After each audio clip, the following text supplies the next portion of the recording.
Welcome to Wrestling and Everything, Coast to Coast, with your hosts, Buddy Sotello Esquire and Evan Ginzburg, with special guest today, Mike Lano.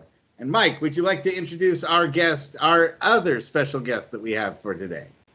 Well, hopefully I'm going to cringe as a regular with Geoff. Geoff Winningham is not a wrestling full-time person. He's an acclaimed, globally awarded photographer, photojournalist, author of some, Geoff, is it like 15, 16 books? Something 14, like 14.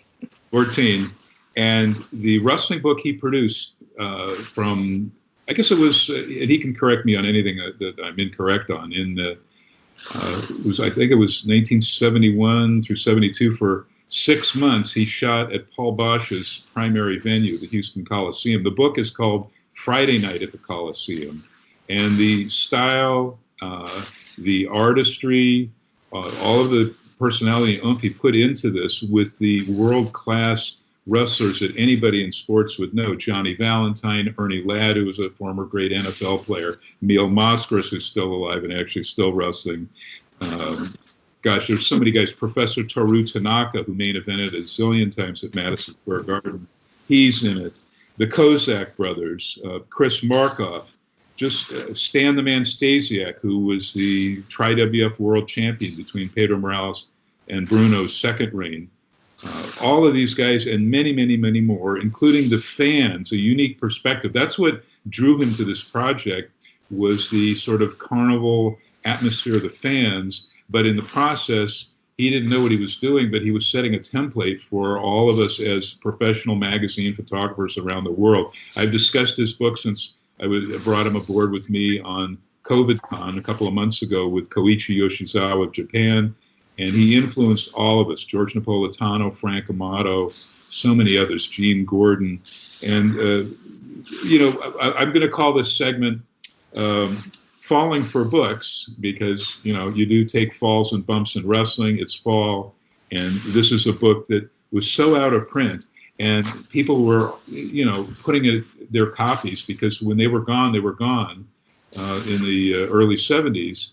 And people have been putting it online. I've actually seen as high as $650, but Geoff had seen, I think, $450, $475 for a 1973 edition. He's put out a series. He's redone it, same exact book, but added more pages, more content and photos, has some specials.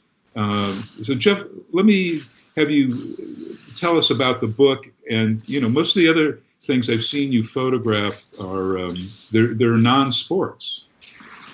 Well, I've done a fair number of sports. The next project I did after wrestling was high school football. And I've done a fair amount of photography of basketball. I did a project with the Houston Rockets. I love sports. I love to photograph sports. But, what drew me to wrestling, I kind of backed into it. In 1971, I was newly back in Houston from Chicago, and I just fell in love with the city, its diversity, its energy. It was a growing, thriving, fabulous place to be a photographer.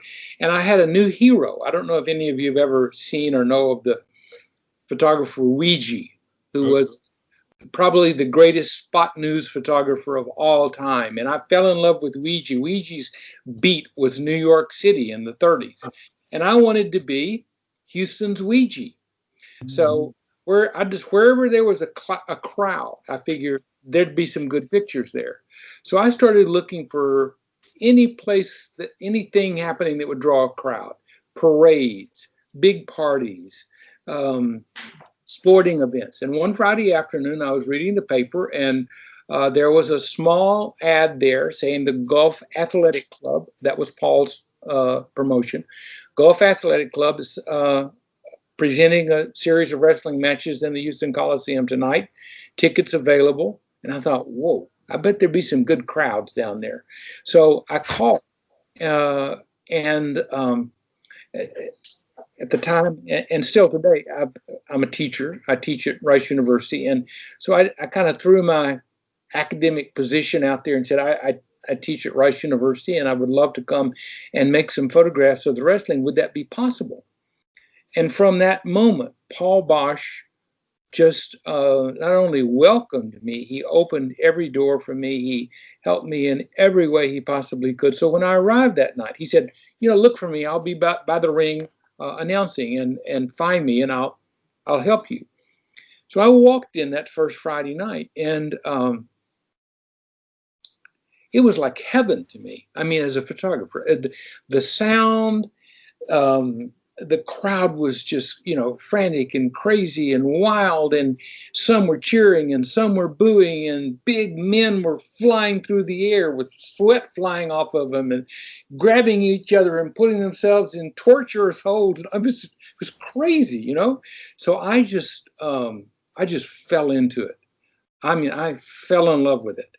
And I had Bosch, who was saying, yeah, you want to get in the ring? Get in the ring. I mean, be careful, but I mean, get out of there before they get going. But if you need to get in there to get a picture, go ahead. And you want to go in the dressing room? He enabled me from beginning to end. And he was, a prince of a man. I don't know anybody in the city of Houston that had a more sterling reputation than Paul Bosch. Everybody knew him as a gentleman, and the way he treated me was consistent with that reputation. So, I very quickly, I say very quickly, within a month or two of going on Friday nights, I arrived at kind of my own perspective on it, which was that this is a glorious kind of folk theater. This is every man's athletic theater, okay, where the matches not only entertain you, cause you to have passionate reactions to it. They sometimes bring catharsis and relief, and they sometimes bring, anger till the thing can get resolved the next week. But it was a case where I felt these people coming out of a need for theater, a need for all the things that theater brings, as I've already mentioned, passion, release, catharsis. And Paul started announcing me on the matches were on Friday night. He would record everything except the main event and show it on Sunday morning. So Sunday morning I could tune in and see the matches on TV, which were, for me, not nearly as interesting. But there I was on TV. Pretty soon I was the professor of wrestling out there recording the matches for posterity. So that made the crowd love me. And I would go and be, I'd get there at 4:30 in the afternoon. The matches didn't start till 7:30, but I'd get there with the earliest fans, have a little fried chicken and iced tea with them, and sit around and talk about the matches. And, it was a lot like theater and a little bit like church, because the crowd was like a congregation. And I just loved it.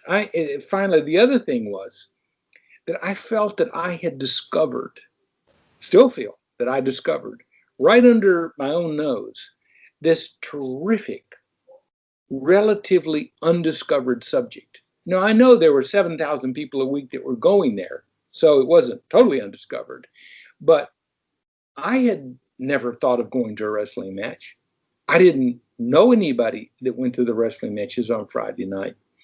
And so I felt like I had discovered this fabulously rich subject right under my nose, and that I needed to describe it as I saw it and put those pictures out there and let people understand they were missing something fantastic. Geoff, I'm going to pitch to Evan in 1 sec. I don't mean to interrupt, but I want to let everybody know we're talking to wrestling author, photographer, genius, Geoff Winningham, Winningham. The book is called Friday Night at the Coliseum, meaning the Houston Coliseum. Ev, I want to pitch to you because you came up with a title very similar, and Paul Bosch actually called him, both to the fans over the mic and the boys in the back, the professor of wrestling, because he was a professor at Rice University. So, Ev, what do you call wrestling? The proletariat's Yes. You read my mind.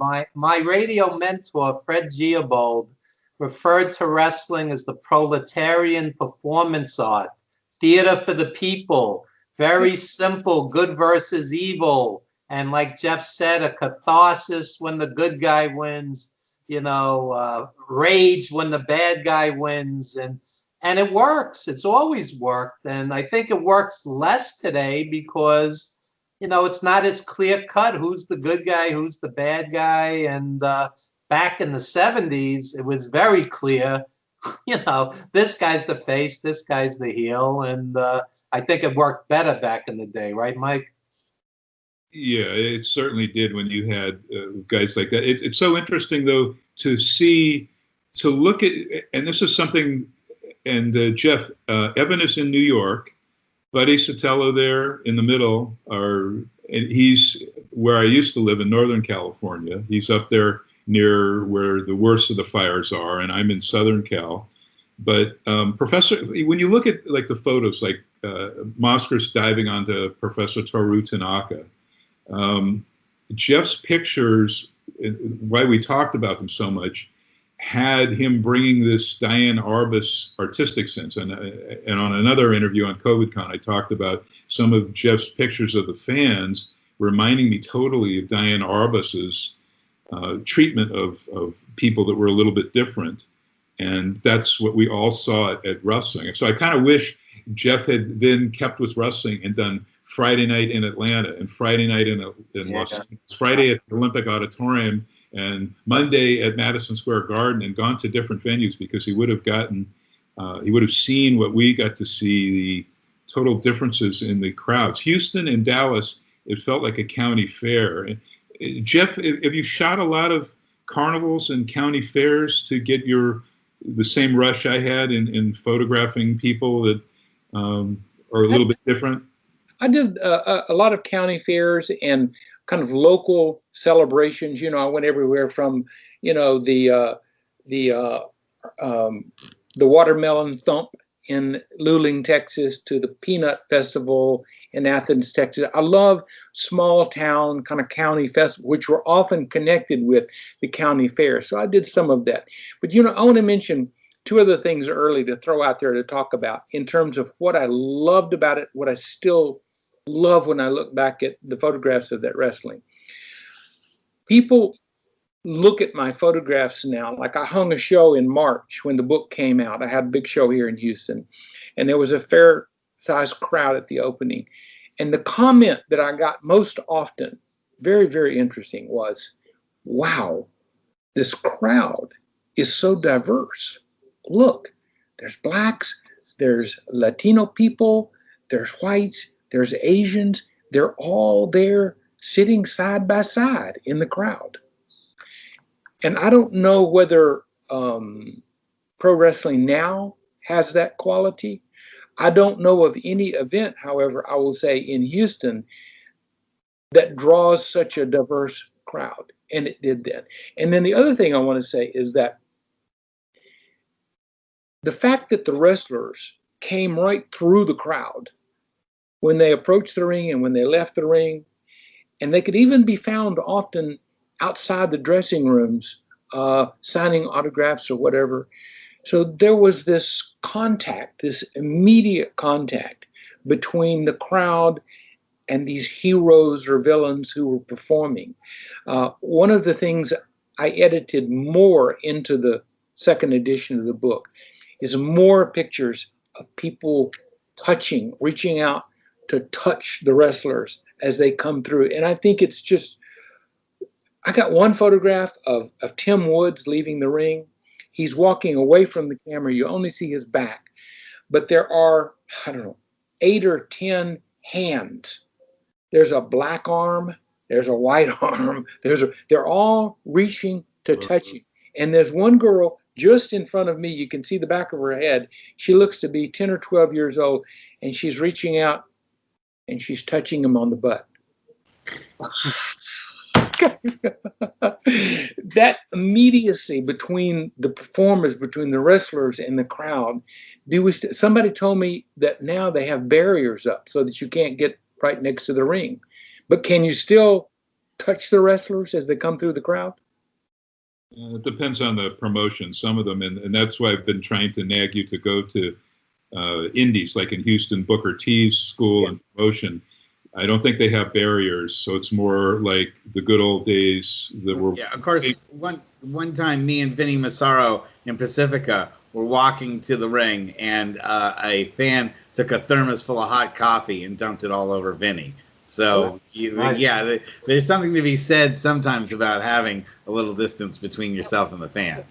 Now, buddy, you were a bad guy heel manager for many great talents in my neck of the woods that, I probably shot all of their first matches, like Vinny or, what was our friend, probably the most famous guy you managed who was working for Misawa in the... Bison, Mark right. Bison Smith, yes. Who passed away. Had you ever gotten slapped on the back or hit by fans to where... I avoided them like the plague, and I always used my wrestlers as a shield between them and myself. I was always very careful to make sure that, especially the people that looked like they could get physical. But you remember Mark Smith, he was about the size of a doorway. And so, like, as soon as someone would come close to me, Mark Smith would turn around and bark at them. And he was wearing a mask at the time, and he was a very intimidating guy, even though he was a real pussycat in real life. But when he would have that mask on, he would get into that personality of Super Destroyer 2000, and nobody wanted to come close to us, except in Vallejo. There were two guys who dressed up like the Insane Clown Posse, and they would get right in Mark Smith's face, and Mark Smith was ready to go out into the parking lot and take those two guys out. He was that, and he was a guy that would never do something like that. But those guys got under his skin. Every time we would do a Vallejo show, we go, oh my God, are the Insane Clown Posse guys there in the audience? And there they were, front row, every time. And we're like, oh, we're going to have to deal with this. Everybody in the show hated those two, but Mark really wanted to take them out and just crush their heads together. I'm like, no, that's going to be a lawsuit. We don't want to do that. But, man, they really got under his skin. So fans can sometimes go a little bit too far, even though it's nice they have some real close contact sometimes with them. I always signed autographs for anybody that ever wanted them. So including the one that threw coffee on Vinny. I'm going to throw back to Ev. We're talking, of course, to Geoff Winningham, the book, Friday Night at the Coliseum. And Ev, one picture in there, and I know you would love it, that I talked with him when we were on COVID-Con about Geoff, was he has a photograph of a doctor, I think he's, I'm doing this from memory, checking the blood pressure, and before he'll sign off and allow Nick Kozak to go out and wrestle. But it's an African-American doctor, and this is 1971, Ev, and we're seeing Jim Crow stuff in various places I was shooting. So any thoughts on that, Ev, or the fact that you had a real true melting pot, which is heartwarming to hear about, even then, as far back as then? Yeah. Well, I found it interesting what Geoff said about, wrestling fans really don't see color. I mean, if the guy's a face, they root for him. If a guy's a heel, they root against them. And I think that's one of the beautiful things about wrestling. And I'd like to ask Geoff about some of the personalities he met, because so many of those legends are gone now. I mean, I grew up in New York on Mil Mascaras and Professor Tanaka. What were your interactions like with some of these giants? Well, again, it was Paul Bosch that enabled me to interact with them in kind of any way that I want. I was interested in talking to them because I knew that I wanted to combine kind of interview material, conversations with the wrestlers and with the fans. I knew I wanted to combine that with the photographs. And so I would ask Bosch, can you give me a phone number or put me in touch with Wahoo, Johnny Valentine, Nick Kozak? And, one by one, they were all available to me. I mean, I guess the one that was available to me with the least enthusiasm probably was Ernie Ladd. I remember when the book came out, I had a book signing, at a bookstore here in Houston. Bosch knew that was coming up, and he called me up and he said, "Would you like some wrestlers to be there?" I said, "Well, yeah, sure I would."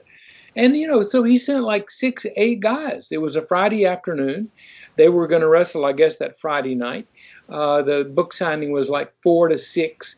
And, in walks Ernie Ladd. In walks Johnny Valentine. And they signed books. There are a few of those books that were signed by all those wrestlers still around. I don't have one. But they must have signed, I don't know, 30 or 40 books that afternoon, all of them. So what I'm getting around to is that when they were starting to leave, Ernie Ladd was walking to the door, and I walked up to him, looked straight up at his, he's about 3 feet taller than me. And I said, "I really appreciate you coming. Thank you very much." And he looked down at me and said, "It's okay. Whatever Paul Bosch asked me to do, I do it." That's a testament to Paul Bosch. One thing, Geoff, I haven't told you this, I don't believe, but Paul Bosch, I have told you how respected and beloved, one of the few honest promoters, as Evan and Russ Buddy know. That time period when there were still the territories, there was Giant Baba, there was Paul Bosch, Sam Munchnick, Eddie Graham to a certain level, and Tunney up in Toronto, and then all the rest of them, including my 2 home-based bosses, LaBelle in L.A., Roy Shire in San Francisco, did not have sterling reputations. Paul Bosch did. He and Lord Tally-Ho Blears, another wrestler, because Paul Bosch not only had a fantastic wrestling career, but he was a war hero, a World War II hero, as I'm sure you know. Yeah, but he and Lord Tally-Ho Blears, when they were all living, I think in the 40s in Long Beach, New York, introduced Helen and Stu Hart.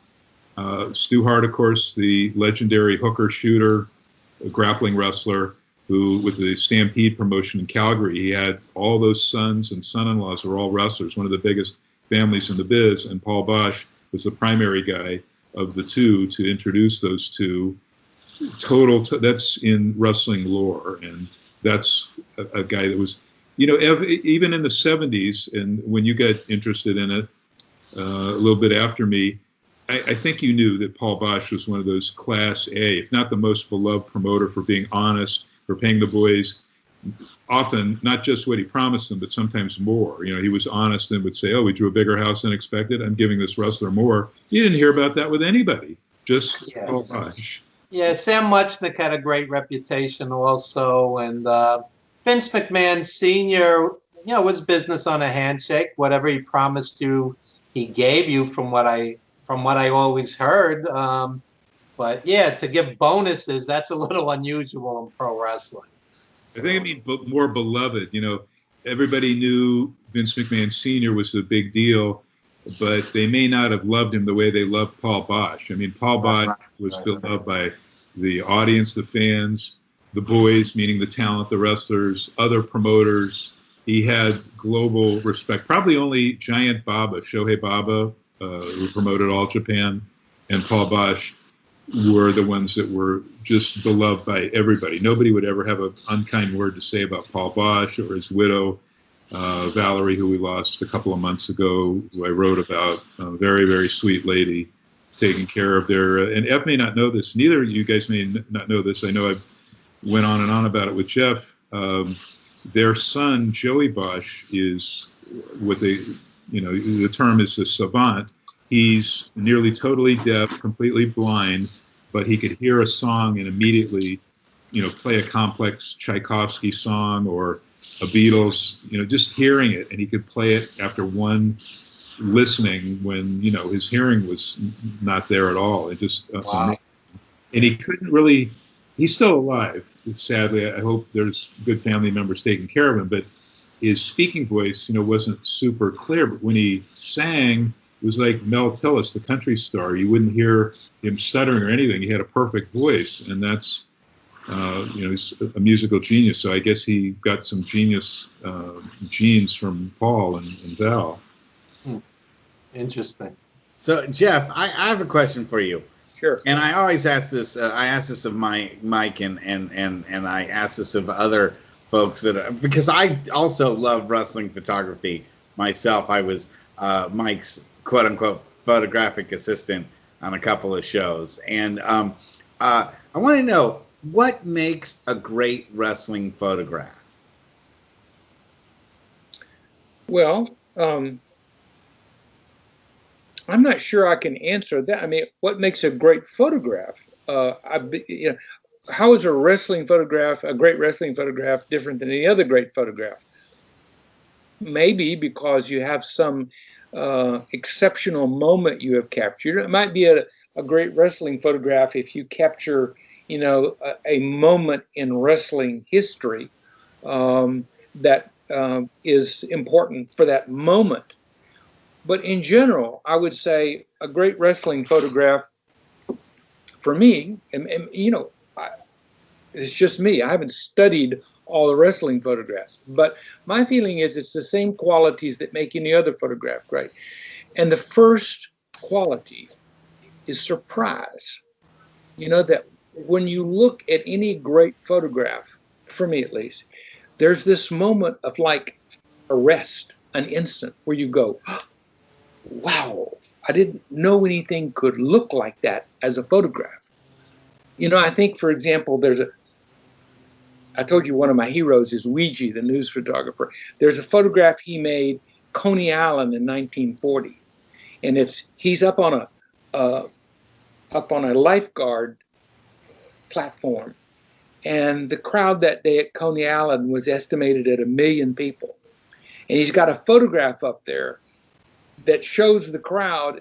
I mean, you can't count them, but you can believe it would be 1 million people. And they're all looking at him and they're kind of screaming and shouting. And when I look at that photograph, even for the 1,000th time I look at it, I go, whoa, God, how did he get all those people in one? So, that quality of surprise, which can be very overt or can be very subtle. Sometimes you catch a detail in the photograph only after a few minutes or so of looking at it, and you think, oh, look at that now. So sometimes it surprises you secondarily, but I do believe that that's the same quality we look for kind of in music or in dance, that we want to be surprised and delighted. I didn't know it could look like that, Beyond that, I think it gets kind of hard. You can say, what are the elements of composition that make a great photograph?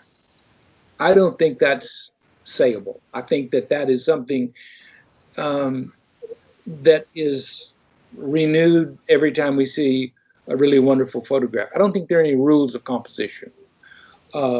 Timing is a huge part of a great photograph. You could almost say it's, in terms of sports and wrestling, it's maybe the most important, that we can catch an instant where two people are simultaneously off the ground as they grapple or whatever, timing. But that's timing is leading to surprise. So I hold to my theory that the one great element, the one important element in all great photographs is one form or another of surprise. That's my theory. I'm kind of sticking with it. That's excellent. That is just the sort of thing. Let me just say this, and then I'll throw back to you guys. And I'm sorry I'm interrupting, but a lot of us have called him, me in particular, the Alfred Eisenstadt of wrestling photographers, even though his world was far, far beyond wrestling. Wrestling was only a small part for this historic book. But looking at Geoff's photos, they elicited emotion. I know, for example, Evan has probably seen 1 million Mil Mascaras flying off the top rope, flying body press shots. But Geoff shot the ultimate. You'll never see a better one.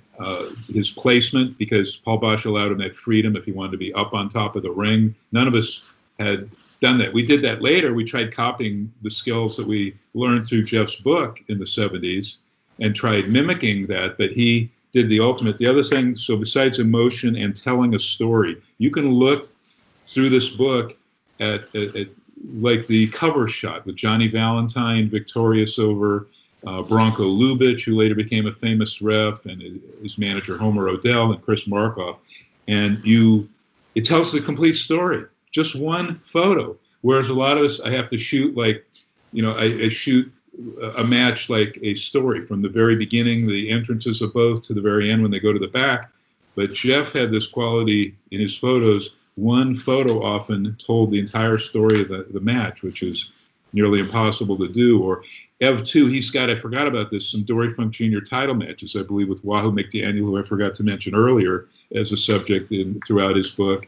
And then I think Tim Woods, Mr. Wrestling, who was one of the greatest amateur wrestlers turned pro we've ever seen in the business, you know, underneath Kurt Angle.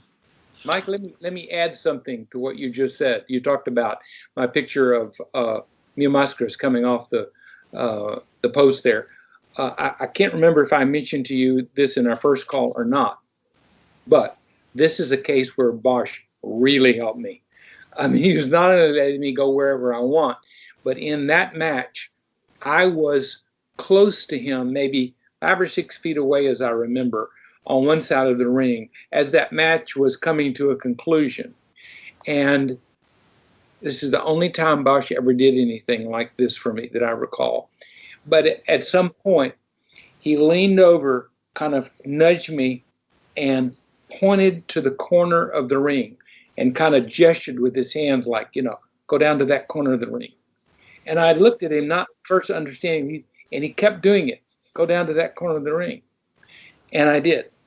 And it was from that corner of the ring that I had the perfect angle on Mascaras flying through the air toward Tanaka. So, you know. If you would have stuck around, which I wish you would have stuck around to current, that was the only thing you didn't have, is knowing when they start climbing up there what's coming next. And that's what Bosch knew. So he knew to direct you to there because you'd have that vantage point. And so now when I'm in the photographer's scrum, sometimes lucky enough to be by myself, I know, okay, in about 5 seconds, the guy's going to do a dive. I'm going to go over there. I don't want to miss the shot. And we never want to miss a high spot. And that's what Mascaras was doing, the dive, the body press off the top rope, a high spot. And had you stayed, as I truly wish you had, and maybe we can get you to come back. There are other Phoenix birds that have come back, being away from wrestling for a long time. And it's second nature, like a bike, mainly because maybe it's a sort of a visceral thing to shoot as opposed to animals or historic people. I'll shut up now. You guys. Did you tell me, Mike, that Mascaras is still wrestling in California? I've shot him a couple times in Mexico, and when these promoters bring up these legends of lucha libre, that word means Mexican professional wrestling, but now he has to, I've been with him in the back because for his book, he wants me to be the lead photographer for it when he finally retires, but he's still wrestling, but he's dropped like about 100 pounds of body mass, even more since the last time Evan saw him. So he's padding up and putting on like 3 layers of sweatsuit and then a zip up, like an old school 70s ring jacket thing, and long johns to hide his legs because he's lost, when you're in your 70s, I think he's like 77 now. Wow. Which is, it's rough to see him feel like he has to do that. So he looks like Mascaras. And then in the match, luckily they put him in 6 or 8 mans, with guys that are a little younger to cover for him. But he tried running the ropes, and it was like walking. Yeah, but I'm not even exaggerating. Meltzer was there that night and saw it too, and he go, "Oh boy, Meltzer wrote he should, retire now because he's kind of doing a disservice to his legend." Well, I'll tell you, as a guy that's 77 myself, I think there's a great subject there for a documentary, film, or photo essay. This magnificent man, who flew off of ropes and wrestled with such power and elegance and verve, still in the ring at his age and performing. I mean, there's got to be a great story there. Well, there is too, because the boys in the back still give him a hard time, for not selling for them, and like he would expect the other guys to sell for him and act like they've been killed, but he never has reciprocated it, and it's only gotten worse in his old age. And I mean, I love the guy. I can't say a bad word about him, but he also, any of us who would drive him to the venues, he'd put the mask on like 15 miles or 25 miles before we got to the venue, and he would never take it off in the shower around the other boys in the locker room. You know, to where the mask comes off the minute they go to the back. These super famous wrestlers, Rey Mysterio, Juventud Guerrero, Rayo de Jalisco, you know, any of them, Psychosis, etc. Santo Jr. still wrestling, but they give it to him because even when they'll go out to eat, the showering is the main thing. Like the mask has to stay on when he showers, and nobody does that. He's still protecting his gimmick, Ev. You know that. Did I tell you about the one time he spoke to me? Yeah, you told me that one too. You were kind of frightened of him, but he's like the sweetest guy in the world. I can't be, you know, Ernie Ladd I would be afraid of because he was when he was a heel. And oddly, Ev, that was one of the few places he was a babyface in Houston, because that was his, you know, where he born, raised, and I think he played football there for the Oilers, was it? But Geoff, tell us about the Moskers thing. He kind of scared you. Well, Paul would do his interviews on a TV stand. He had an elevated stand, you know, with the big television cameras, and he would put people in front of a backdrop and interview them. And there would be, you know, at any given time, maybe a dozen people on the stand, either ready to be interviewed or technicians or whatever. So I was up there one night photographing Paul as he was interviewing someone. And I became aware, and we're mostly in the dark. The lights are on the people being interviewed, and the rest of the stand is kind of in the dark. And at some point, I became aware that there was somebody very big, very close behind me, almost like over my shoulder. And I kind of looked a little bit, and damn, it was Mil Mascaras. And he was like 3 feet behind me. And, you know, again, like 2 feet taller than me. And, you know, I was kind of a little bit nervous and wondering, why is he standing? And then I noticed he moved closer to me. And at one point I realized he was like inches from my shoulder. And I kind of then turned and looked over my shoulder, and he spoke to me. And he said, "I shoot Nikon." Shoot Nikon. Yeah. He wanted to know what kind of camera I was shooting with. And we struck up a little conversation about that. So it took all of the edge of fear off of him, you know, but he was a scary guy, particularly in the near dark, you know. I'd like to ask you guys, in New York City, we had an iconic moment when Jimmy Snuka jumped off the cage on Morocco, and thousands of flash cubes went off, and it was very dramatic, and the building just shook. Are there any iconic moments that either of you, as photographers, remember like that? Because for me, it's like vivid, and it's, you know, decades ago. Geoff, I should throw to you. Let me just throw this in, because Geoff doesn't know this. Mascaras started in '62. The Mil Mascaras character, like Jushin Thunder Liger, was originally a Mexican comic book superhero. And they had one guy who started playing it just very briefly. It didn't work out. And then they got Miguelito Aaron Rodriguez, Mil Mascaras, to do it. And he's been doing it since 1962, Geoff. Wow. To answer your question, I don't know that I witnessed any momentous events quite like that. I mean, you know, every main event had some sort of dramatic moment in it, but I've got to tell you about what I do have in my book long before my time that people just love. In 1944, there was a joint performance, and I have a couple of photographs of it in the book. There was a joint performance of the Houston Wrestling Promotions and the Houston Symphony Orchestra.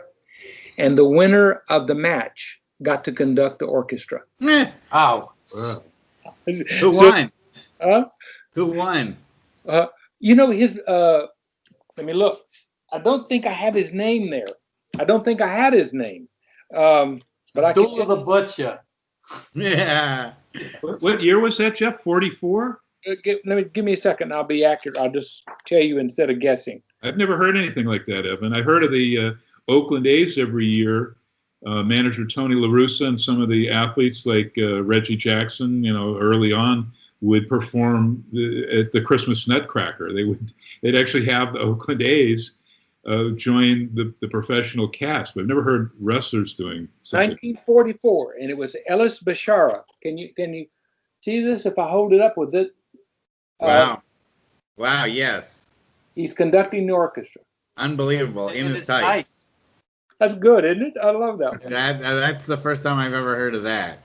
So can you also give us a little bit of your highlights from your sports photography career? I would imagine you're probably like doing a lot of photography during the Rudy Tomjanovich era, or Yes.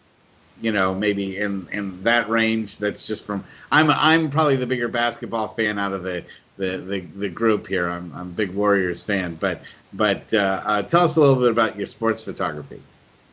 Well, the first three subjects that I photographed, starting with wrestling, were sports or sports related. I did pro wrestling, and then I did a lot of rodeo and stock shows together. But there's a lot of rodeo photography I did, and then high school football. So those three, which I did through the 1970s, kind of gave me a reputation as being a sort of a sports photographer of a slightly different perspective, Then I went on to do a variety of things, but when I started doing a book about Houston, as the city approached its 150th anniversary, I photographed the Oilers, I photographed the Rockets, I photographed the Astros, and I love all those sports, so the fact that I was able to get access for them since I was doing my book, I probably photographed 20 Astros games, probably 10 or 15 Oilers games, and a lot of the Rockets. So I never, they're the opposite there of what I had with wrestling. There was Bosch saying, do whatever you want and I'll help you. I'll help you do whatever you want to do, okay? With those big franchises, you're up against a bureaucracy.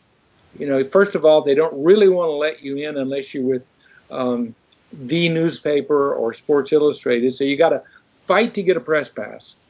And if you get a press pass, then you probably don't have the privileges of the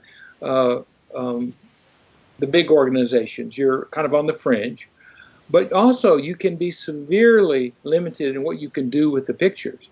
I came very close to being sued by the by the Rockets, after they invited me to come and make photographs and said, if you will make some photographs of Rockets basketball for our annual auction and donate them, then we'll give you passes to as many games as you want to come to, and you can do whatever you want with the negatives and the prints after that. So I did. I did some really terrific, I thought, wonderful photographs of the Rockets. And as soon as they saw them, they called me and said, oh, you have to bring us your negatives and all your prints. We made a mistake. We own it all. It said the game is copyrighted, and you can't photograph it. So it cost me about $10,000 in legal fees to ward them off. And it ended with threats that if I ever published them, they would come after me. So, when you get into big-time sports, you get into bureaucracy and you get into rights and you get into all that stuff that's really kind of tricky. But I do miss having a sport that I'm photographing that I'm very passionate. I mean, I love sports. I have a 23-year-old son. I have 5 children, but I have a 23-year-old son, my youngest child, and he's a performing musician. He plays the string bass. And he said to me less than a year ago, Dad, explain something to me. I said, what, Mac? He said, why do people want to watch sports? I thought, this is my son talking to me? But he just, he didn't get it. He said, I understand why they want to play sports, but I don't understand why they want to watch it. So I went, riffing off on the idea that, sports is like theater, it's like film, it's performance art, except it's real. It's a real contest. And when you put talented people into contest with each other, all sorts of human qualities emerge. and are illustrated very graphically and sometimes very beautiful.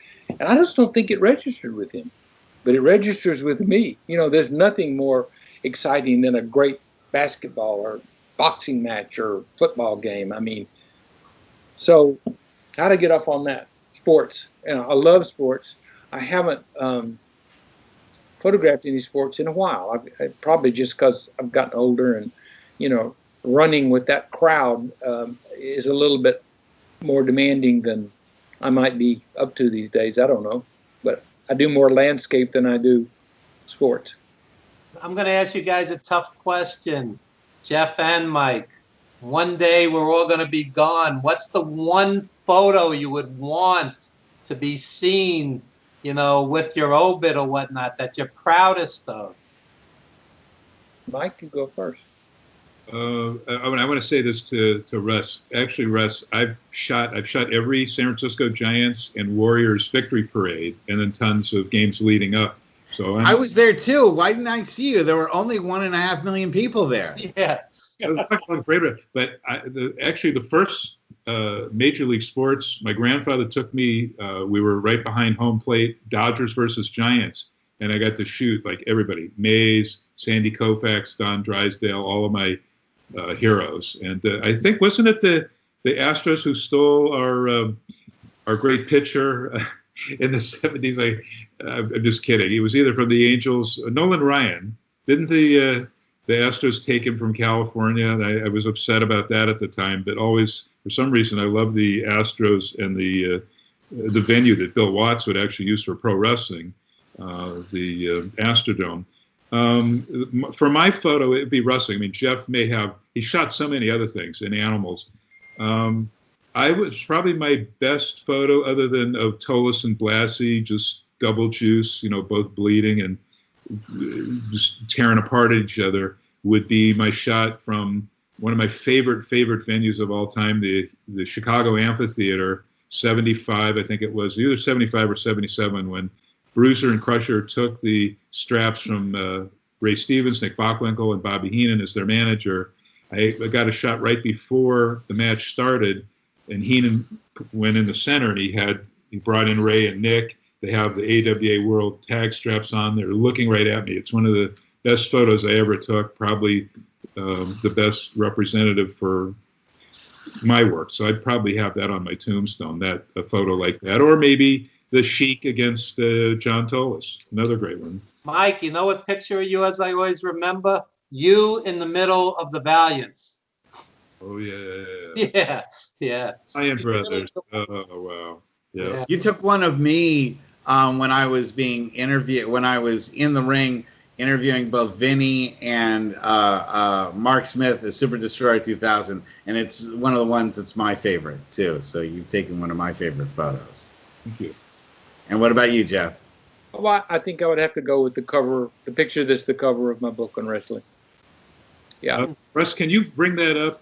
It's the one of Johnny Valentine's on the left. It's just an amazing photo too, and this is one that tells the whole story of the match. You know what happened.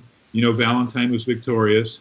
You know Bronco Lubitch probably went down in flames if it was a tag match, teaming with Chris Markoff, very underrated, great talent who played a number of roles.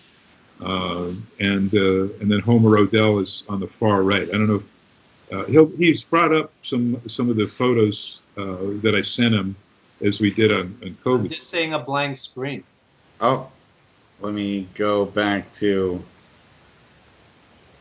So it's either the book's he used it as the book's cover. I sent it to you as a single shot. Yeah, no, maybe it's technical difficulties. I'm trying to. We'll get, because we probably should let Geoff go when he in a second. But Geoff, actually, and then you guys can close out. Well, we're almost at the end of the hour, so I just wanted to make sure that Geoff had a chance to promote his book fully, and any websites, any projects that are coming up for him, anything along those lines.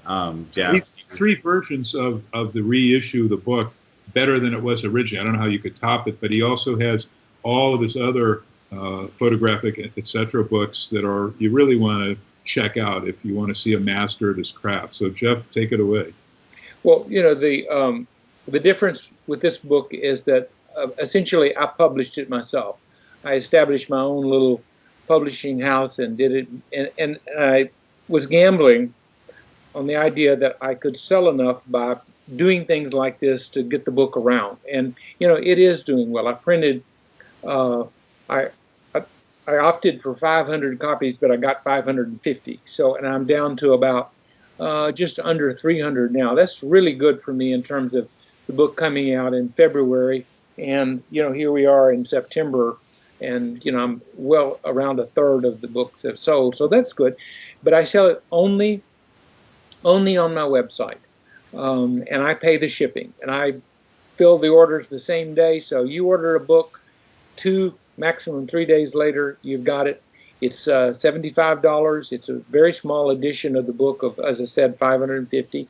I do have a kind of a deluxe edition of the book, which is really aimed at kind of photo collectors.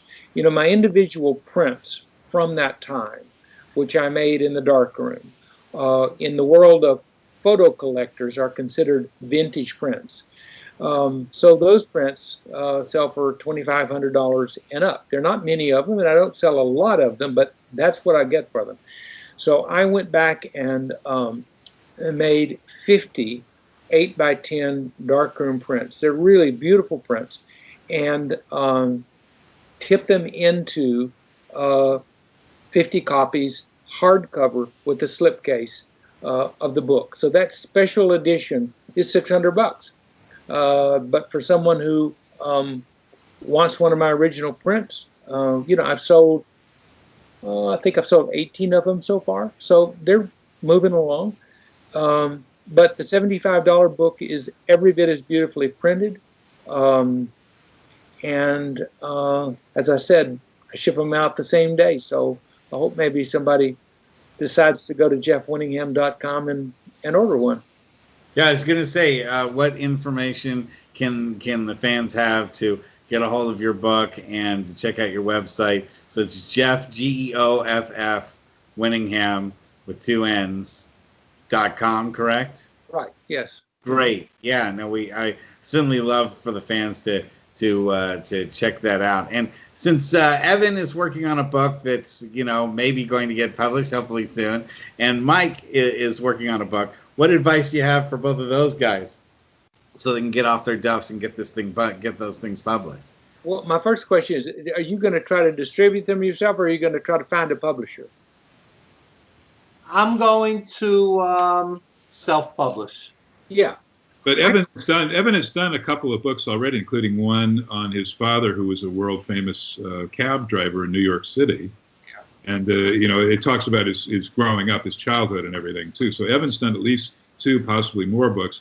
Mine is the most recent one. Abdul the Butcher, a really famous wrestler who sadly wasn't in Houston during your time photographing there, has asked me to co-write his book with him. So I'm going to let him shop it, but I think he has a deal with ECW Press already. Yeah. There's another option. It doesn't often make sense, but sometimes it does.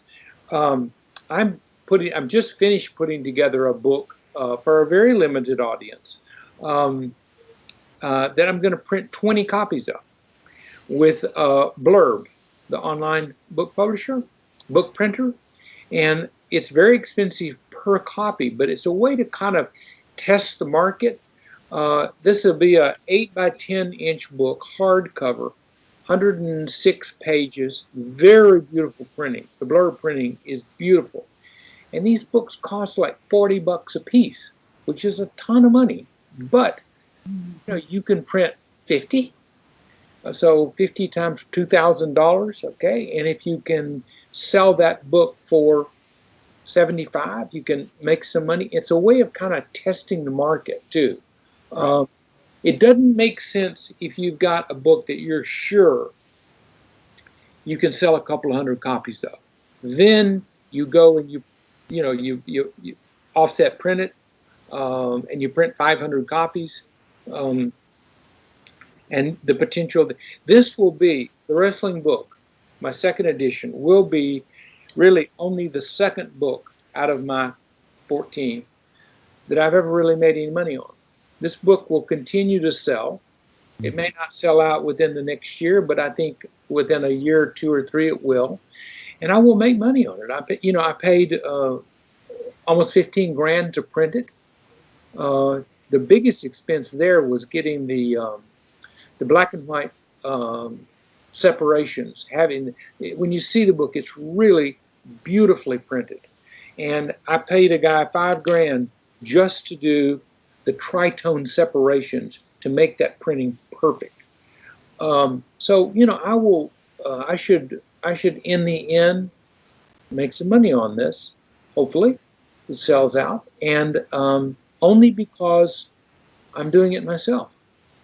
And remember, too, you said that you, as you did with the first book, that had a different publisher, but this time you're doing it yourself with the highest quality paper. That's another thing. A lot of books, photographic books, sometimes the photos aren't crystal clear, but yours is different because that's your living and your expertise. Yeah. So good luck with both of your projects. I mean, I love I love the whole deal about putting a book together, printing the book, designing the book. I even got challenged by the selling of the book. And these blogs and things, what'll happen is I'll go on the radio like I did with Mike before, you go on there, you do your blog. And within 2 days, my sales just go spiking. Now, to me, a spike in sales is 20 books in 10 days. But that'll happen because of the interviews or because of the talk.